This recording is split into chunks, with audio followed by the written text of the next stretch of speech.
Just us, the close ones, her caption read. 5 smiling faces on a snowy slope in Switzerland. Matching jackets.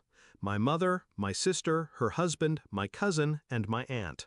Their cheeks flushed from the cold. Laughter frozen mid-frame. I wasn't in the picture, but my travel wallet was. I stared at the Instagram post, still in pajamas, coffee cooling beside me. My breath caught when I recognized the ski lodge. I'd bookmarked it last winter, never told anyone. I checked my email. Empty. No ticket confirmations, no flight alerts, nothing. Then I opened my banking app, and there it was.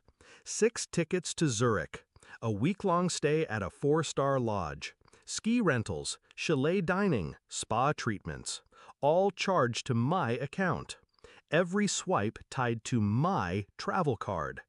It felt like a punch, not just because of the money, but because I was invisible to people who shared my blood. They knew I wouldn't notice immediately, because I never fight, I never shout, I just fix. But then the final blow came. A text from my sister. Accidental, clearly. She's too dumb to notice.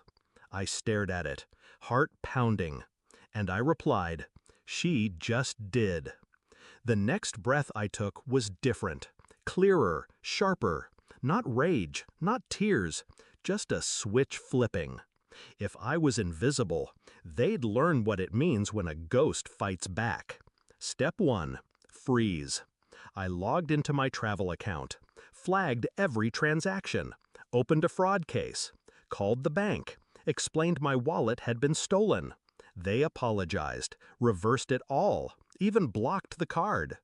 Then I flagged all 6 passenger IDs on the airline security portal. Reason? Unauthorized use of credentials. 2 minutes later, their return flights were locked. A note was placed, pending fraud investigation. Do not process boarding until cleared.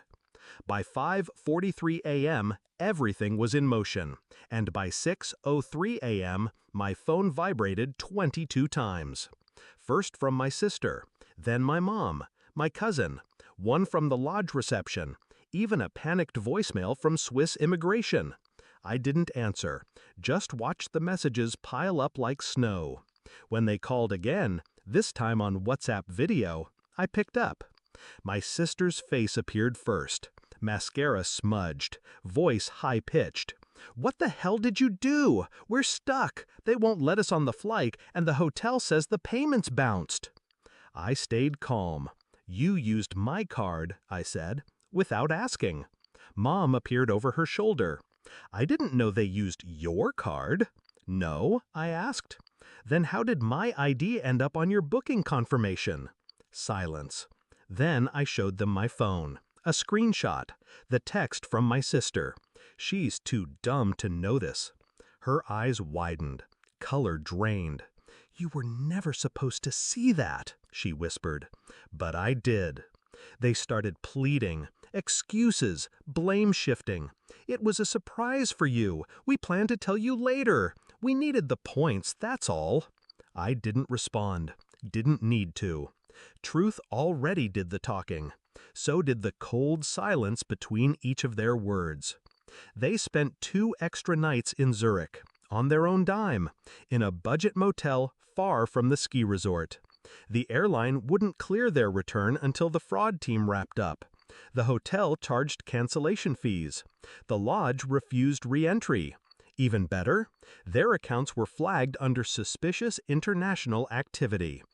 Every one of them now gets stopped at airports for additional screening. Every single time. I didn't speak to them for weeks. They sent flowers, apologies, voicemails. But I'd already packed the emotional bags I never asked them to carry. See, I used to wonder if silence made me weak. If being the quiet one meant being the easy one. But now I know. Silence is just patience with a plan. They called me dumb. I called the bank. They took my trust. I took their trip. They thought I wouldn't notice. I made sure the world noticed. Some people take revenge with fire. I prefer paper trails and silence, just long enough to make them sweat.